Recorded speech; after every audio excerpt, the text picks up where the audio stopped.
And scenes of crime officers find a potentially lethal airgun in one of Shay's bedroom drawers.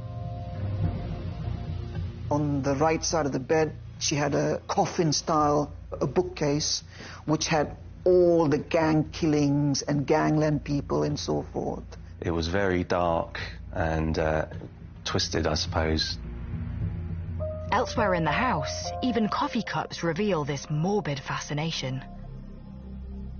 Shay Groves was someone who was obsessed almost with true crime documentaries. She had a fascination with serial killers, killing. We've noticed from looking at previous social media pictures that over the last couple of years, her appearance started to change. She went from wearing sort of bright clothes and being sort of quite outgoing to started going in on herself and becoming almost gothy. Dark clothing, lots of dark makeup. She started to have tattoos, very visible tattoos. So visible you can see them on her face and on her neck. So there's obviously something going on in the background there that's making her change her appearance like that. She became a god, as we understood it, as a result of her becoming friendly with a partner who was her boyfriend around that stage. They were both gods. They had a weird sense of humor, in a sense that they were dressing up in god clothes and all that. They also were practicing pagan practices, and she had a Celtic dagger with her, which was supposed to be for pagan practices. Back at the crime scene, police uncover more disturbing evidence. Also within Shay's home were a number of CCTV cameras. Now, ordinarily, a CCTV camera would be facing the outside and it will be there as a crime prevention type of mechanism to stop intruders breaking into your house. But what was particularly strange about this case is that Shay actually had them set up inside the house. Shay had CCTV video cameras in her bedroom, in the lounge, in the kitchen. The ones in the bedroom were used to record her and Frankie having sex. They would then watch these videos back and then carry out what they had seen. The police recovered a number of videos. There were CCTV footage of them committing violent sexual acts together. It involved sexual acts of what's known as BDSM, bondage, dominance, submission, and masochism. What we established that was common between the two of them was that they had this almost unhealthy sexual interest, and it's unusual to try and find a partner that has the same sort of sexual preference as you. So the fact that these two had this thing in common made it quite unique, but also extremely dangerous. Miss Groves had a passion for kinky sex, to the extent that she likes knives being used on her, knives being run over her, and so forth. One of the elements of there was a thing called knife play. Now, this is where they would act out a sexual act where one of them is in possession of a knife and holding it to the other's throat whilst they have sexual intercourse. The footage reveals these dangerous sexual games are fueled by Class A drugs. Frankie and her very quickly got into the habit of cocaine. And cocaine became the center point of the relationships, whereby they were sniffing cocaine and having sex and videoing their sexual acts.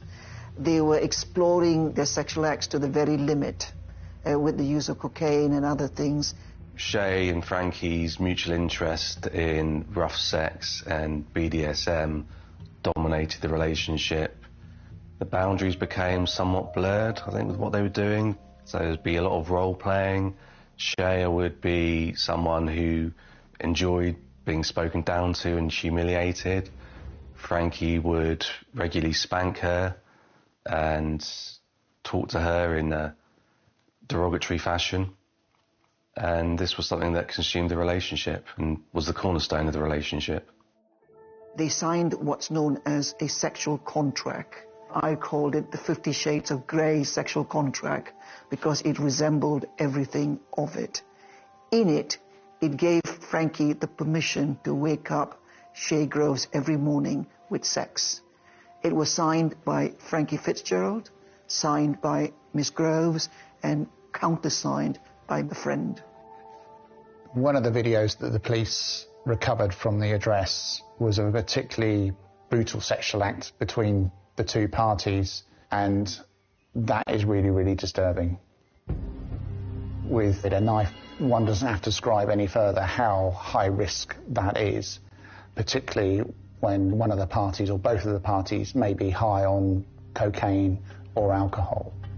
As detectives trawl on through Shay's sordid CCTV footage, they're drawn to something rather sinister. Her lethal Celtic dagger appears in the unlikeliest of places. There were evidence that we found from CCTV footages where she actually puts the knife underneath her bed, underneath a pillow.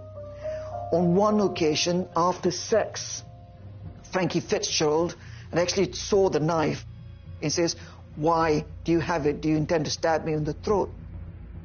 And what is the coincidence of Frankie Fitzgerald saying, "I'm going to stab you in the throat," and Frankie Fitzgerald being actually stabbed in the throat later on within a few weeks? Police have no option but to make an arrest. What's going on? Sorry, No, don't close the door. They turned up and Shay Groves was there in her pink dressing gown, smoking a cigarette, acting as cool as you like.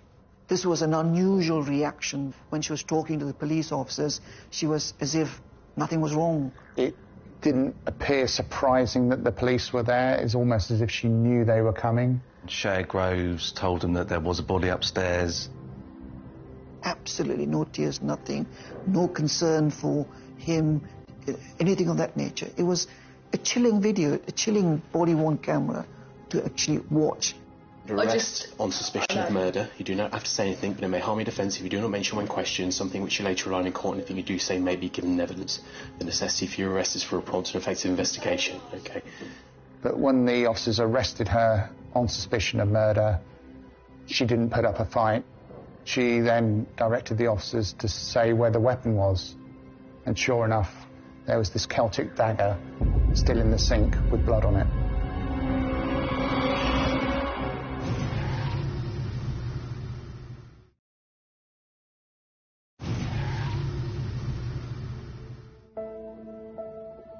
Lee Park, Havant. 25-year-old Frankie Fitzgerald has been found dead with his throat slit in the bedroom of 27-year-old Shay Groves. Mum is heartbroken. We haven't just lost Frankie, we've lost our mum too. She'll never be the same person ever again. He was very special. He was special to everyone. And it's just a void that's going to be in the rest of our life. Our hearts are going to be broken for the rest of our life. Arrest on suspicion of murder. You do not have to say anything, but it may harm your defence if you do not mention... Mum of one, Shay, has been arrested on suspicion of murder. After she was arrested, she was taken to the police station, and at the police station, she was seen by a registered nurse. Shay was then subjected to a number of police interviews during the course of her time in custody. She slowly went on to have legal advice. And during the course of the first interview, on the advice of a solicitor, she made no comment. In the meantime, detectives have been questioning one of Shay's friends. In a bombshell interview, the friend reveals a strange video call she had from Shay straight after the killing. You then have this bizarre situation where Shay's starting to giggle and saying, "Can you keep a secret? I've done something, can you keep a secret?" And she proceeds to walk upstairs, still on FaceTime with her friend, and then turns the camera to show her Frankie's lifeless body on the floor with clear stab wounds around the neck, and says words to the effect of, "I've done him, I've done him." She's always described as having a bit of a weird sense of humour. So initially she's thinking, is this one of these pranks that Shay might pull? You know, is this just some sort of weird thing that she's just trying to pretend that they've had some kind of game and Frankie's pretending to be dead? So she doesn't quite believe her, and you can see why. But Shay then gets the camera phone and actually puts it really close to Frankie's body, so she can really see the graphic images of the injuries that she's caused towards Frankie. She was showing the blood spots on the books themselves and says, blood here, blood there, blood here. That's what the police officers found. What they also found when the first police officer went up to the room, apart from finding the body, they had this pungent smell of bleach, where there was an attempt to clean up the place, because the friend was telling the police officers when she was being video interviewed that she actually saw her with a bowl with water trying to clean the place. She had taken the camera towards the kitchen area, towards the sink, and shown her the knife.